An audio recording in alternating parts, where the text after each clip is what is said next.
I just showed up at the Microsoft Envision event for AI, and check it out. All right, I'm going to be reporting today from conferences, different breakouts, and awesome food and snacks. Looking good so far.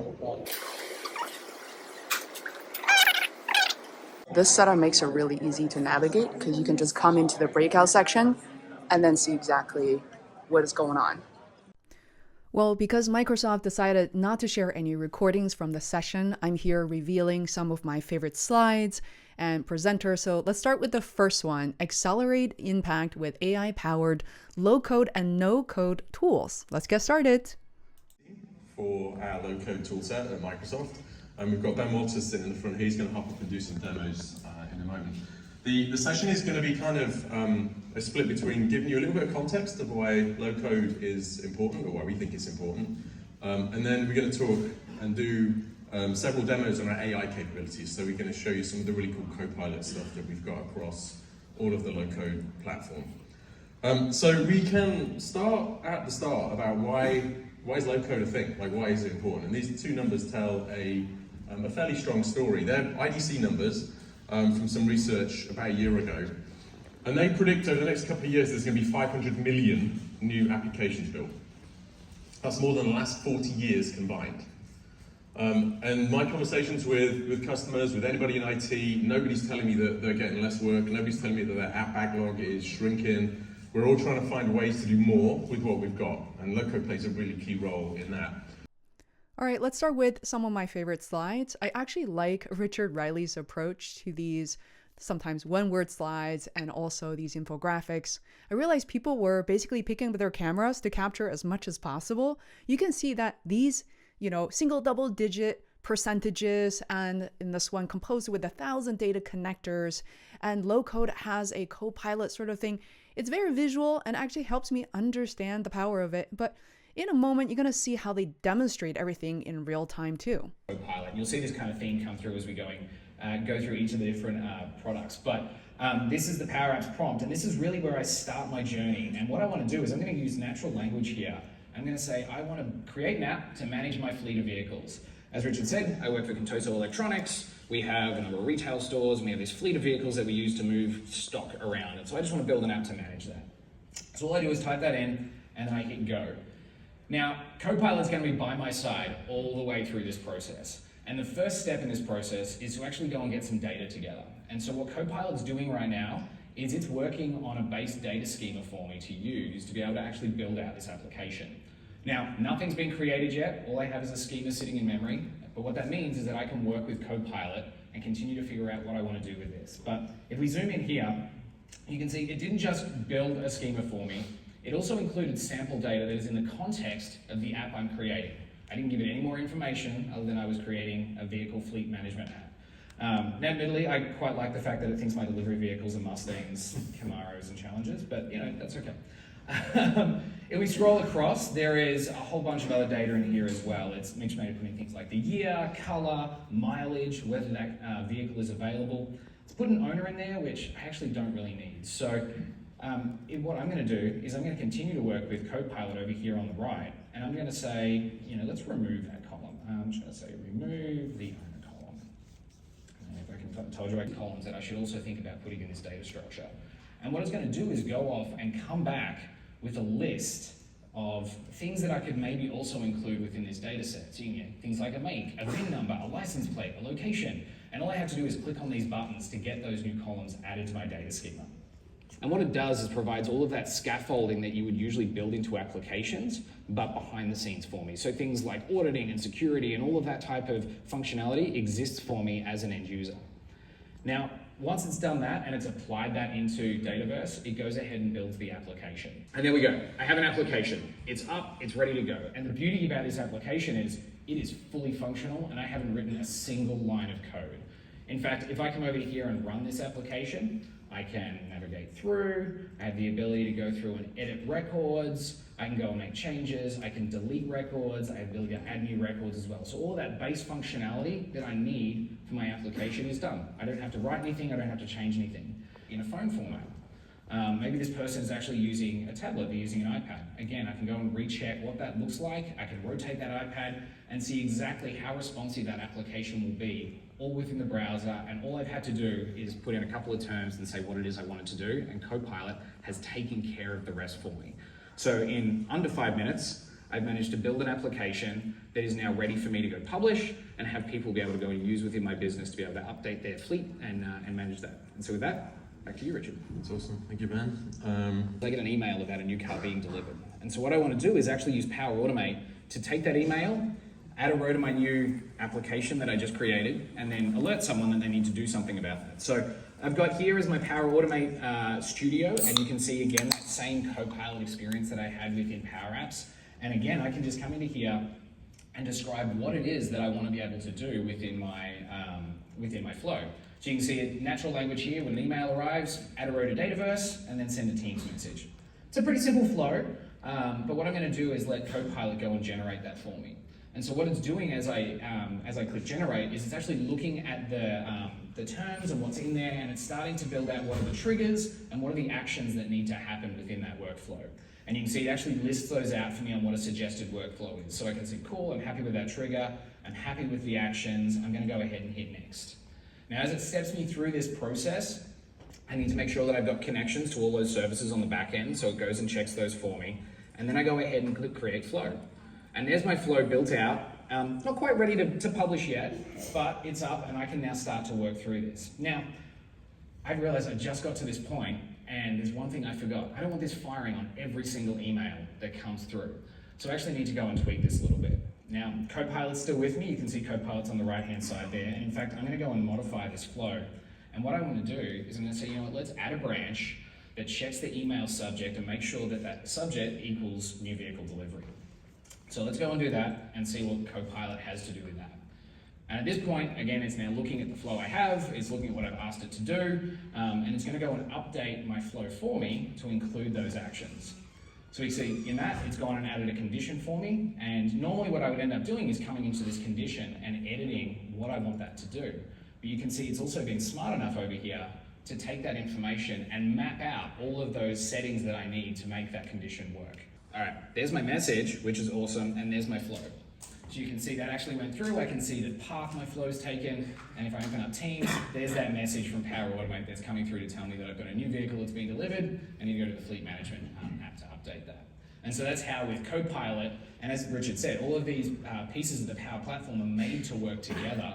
I can start to bring solutions I've built in Power Apps, and then start to build automation on top of that as well with Power Automate. So, hand back over to Richard. Awesome, thank you. So, ways to interact with the web content that you've got on the pages, just by describing them. And soon it's going to allow you to theme sites. So you can literally say, go look at site X and make the theme. If you've got, say, you know, a corporate website, go look at Microsoft.com and then theme my site to match. It's very, very cool. Let's click over and then you can show people a quick whiz through Power Pages.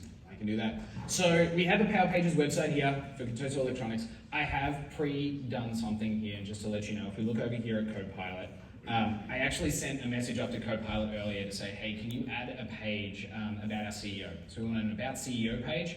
And what Copilot's actually done was went and generated the page we have here. And so what we're going to be doing now is using Copilot to fill out the content of that page. So that means building copy, writing text, doing all of those things that are a little bit creative. And I know in those moments when I have creative blocks, this is super, super useful. But before we get started, we actually need a CEO for this. And I feel like, Richard, you're probably due for promotion right now. And if you're open to take the role, I think we can make you CEO of Contoso Electronics. All right, cool. So let's do that. And first step, you know, just make sure that everything's above board. Let's go update this image. Perfect, awesome. So we've got that in there. Richard's officially our CEO. Now what we need to do, however, is add some text about who Richard is. So we're going to go to Copilot, and within Power Pages here, I can say, let's add a description about Richard Riley as the CEO of Contoso Electronics. And what this is going to do is, using that generative function, we can actually get a wonderful little blurb here about Richard being the CEO of Contoso Electronics, a leading provider of consumer electronics. He's been at the helm for a long time now, whole 2 minutes. And so we get this really, really nice kind of write-up about who... A enormous amount of topics. If the user asks this, then do that type thing. That is a lot of work, and it's a lot of work to do it right, which is why most chatbots you ever talk to aren't always that useful. What we've done with PVA is actually used the generative AI technology in two ways. The first way is we can now point the bot at a set of content. It will understand that content and start to dynamically generate responses based off the content. So you can put it to an internal website, an external website, and just start asking questions. And it's going to give you a response back based on what it understands from the content. And then the second thing is there's a maker experience where you can use PVA to actually, if you want to create a specific topic for a specific prompt, you can use PVA the Copilot PVA to do that for you, and it speeds it up tremendously. So let's click through to that one then, Ben, and you can show people what I just said. Awesome. So again, full disclosure, there's a little bit of pre-work I did here. So I did create a chatbot, mainly just because that process takes a little while, but I haven't done anything else with this chatbot right now. I've literally just built it.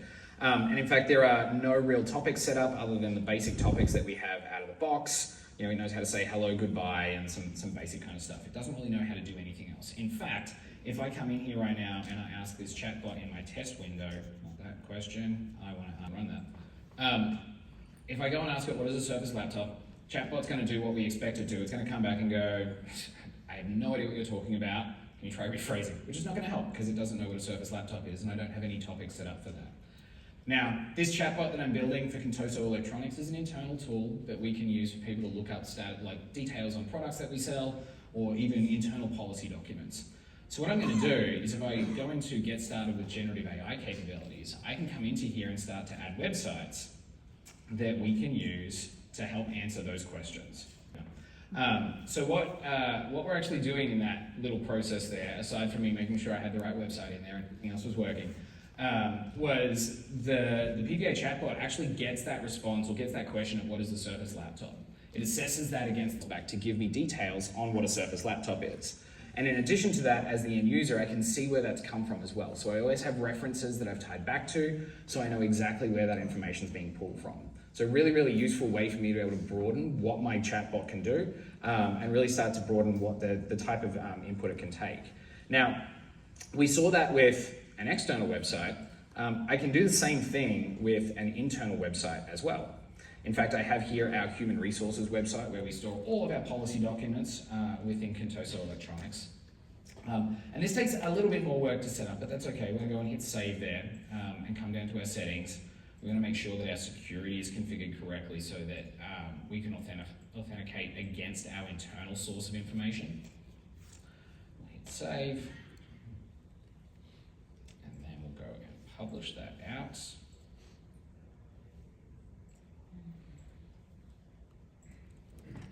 And so what I'm doing right now is, because I'm pointing to that HR website, I can now start to ask questions that exist within our enterprise as well. So we asked it about the Surface laptop. Let's go and ask it, what are holidays Contoso employees have off? And if we go and do that, it will now start to use those internal sources to source that information as well. And once that's come up, we'll just give it just a second to go off and find that information for me. There it is. So there's our list of all of the holidays that are observed by Contoso for their employees. You can come in here and do a little bit of wiring up of the right, to make sure I have the right variables in there, which is really easy for me to do, but really, really simple way for me to be able to do that. And again, Copilot's with me on the right-hand side, so if I want to be able to update or change things, I can always edit that with Copilot as well, and then start to wire this up to get that information back. So chatbot up that uses generative answers, the stuff that Ben just showed you, but then it's able to take dynamic actions based on the input from the user. So you register a ton of plugins, and then based on what the user asks, it can invoke the relevant plugin stack to take the action that the user's trying to get. This takes it an even step further from the generative answers front and really creates an end-to-end experience for people using the chatbot based on the plugins that you reference. So this is in preview today. It will be GA very soon, like by the end of the year, but it's also something worth checking out on the PVA front. So I'm just going to round us out quickly with a couple of slides. This one is basically just to kind of reinforce the fact that Power Platform has been using generative AI for quite some time. Like, we started in 2021 with Power Apps. We included, at the time, it was called GPT. It didn't even have a number. We used that to create Power Effects formulas, so the kind of thing you use to create logic within Power Apps. We've then, added to that over time, and then clearly in 2023, this year, it just exploded with ChatGPT craze and the generative AI work that we've been doing with OpenAI. We have, like I said, literally just touched the surface in this session. There is a ton there that we've added to the platform over the last 6 months. Organizations using some form of generative AI across the Power Platform today. We are struggling to rack servers fast enough to keep up with demand that we're seeing from customers for using these capabilities. So it is rocketing up to the top right in terms of usage, and it's certainly not gonna slow down from what we're seeing. All that said, I bet there's a bunch of people sitting in the room that look after governance and security and are probably sitting there holding onto the side of the seats thinking, oh my gosh, like what the heck is going to happen here? There is a lot, I'm not going to do it justice in 2 minutes, there is a lot of security, governance and control that we've put around the generative AI capabilities of Power Platform to help you do it in a governed and manageable way, in a secure way. All right, so that concludes the presentation by Richard Riley, a pretty high-level executive at Microsoft. They're going to show us what Copilot does, and by the way, it's already readily available. Check out a link in the description below. What do you think of this presentation? Let me know in the comments.